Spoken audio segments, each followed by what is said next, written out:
হয়েছে। 15ই অক্টোবর 1918 বিজয়া দশমী এবং একাদশী দুটো একই দিনে ছিল।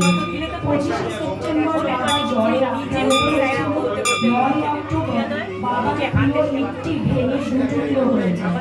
বাবা শিরিডি আসার পর থেকে এটি তার কাছে ছিল।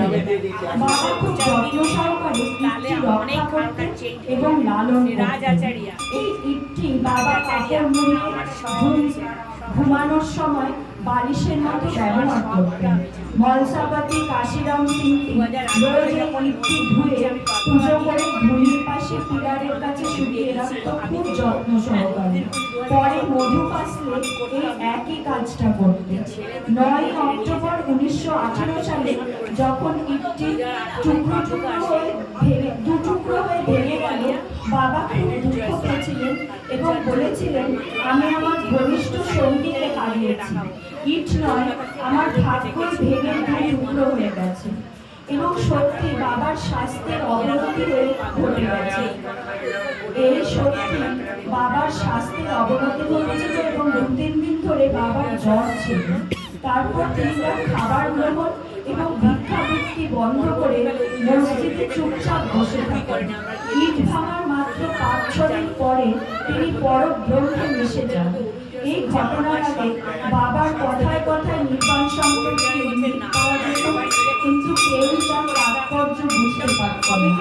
বাবার যখন জ্বর হয়েছিল তখন কাকা সাহেব দীক্ষিত শিলিগুড়িতে এসে তার সঙ্গে ছিল, কিন্তু বাবা ইচ্ছাকৃতভাবে তাকে মুম্বাই ফেরত পাঠিয়ে দিয়েছিলেন। বাবা তার প্রস্থানের সঠিক সময় কাউকে জানাননি। তিনি শেষ মুহূর্ত পর্যন্ত সচেতন ছিলেন এবং হতাশ না হওয়ার পরামর্শ দিচ্ছিলেন। ভুটি সাহেব, বাবু সাহেব চোখ, বালা সাহেব ভাটি, শ্যামা এবং অন্যান্য সকলেই বাবার আশেপাশে ছিলেন।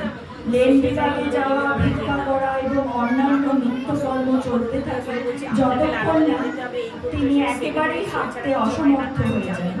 বাবু সাহেব বুটি আর নিমন তাকে এর জন্য সাহায্য করতেন। বাবা শেষ মুহূর্ত পর্যন্ত সর্বদা সতর্ক ছিলেন এবং আশেপাশের লোকেদের সান্ত্বনা দিচ্ছিলেন।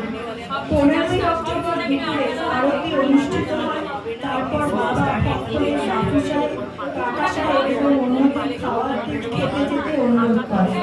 শুধু বারাজি, ভাগজি, লক্ষ্মীবাই সিন্ধে, রানা সাহেব, নিমনকার এবং খুব কমই ত্যাগ করছিলেন। বাবা তার নির্বাণের ঠিক 5 মিনিট আগে লক্ষ্মীবাইকে মোট 9 টাকা দিয়েছিলেন।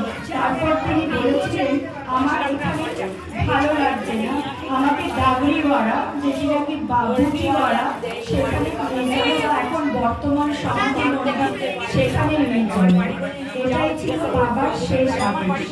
তারপর তিনি 5 মহাভূত দ্বারা নির্মিত হওয়ার জন্য শরীরের ত্যাগে 5 মহাভূত দ্বারা নির্মিত যেহেতু আমাদের শরীর, তাই সেই শরীরে নাশ হওয়া সুনিশ্চিত।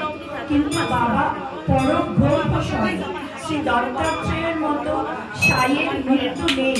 তিনি সংসারের সমস্ত প্রাণীদের মধ্যে বিদ্যমান এবং তিনি সর্বব্যাপী। নিজের অবতার কার্য করার জন্য তিনি দেহ ধারণ করেছিলেন এবং কার্য পুরো করার পর দেহ ত্যাগ করে আবার শাশ্বত স্বরূপ ধারণ করেন।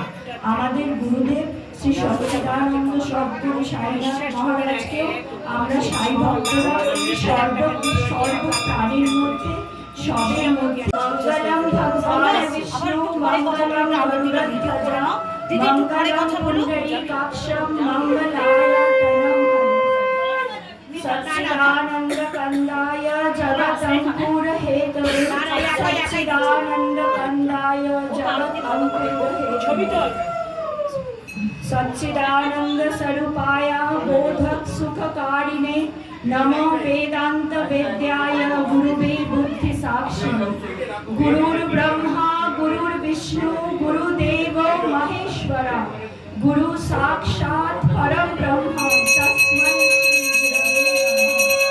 अज्ञानतिमिरान्धस्य ज्ञानाञ्जनशलाकया चक्षुरुन्मीलितं येन तस्मै श्री गुरवे नमः। स्थावरं जङ्गमं व्यक्तं यत्किञ्चित् सचराचरं तत्पदं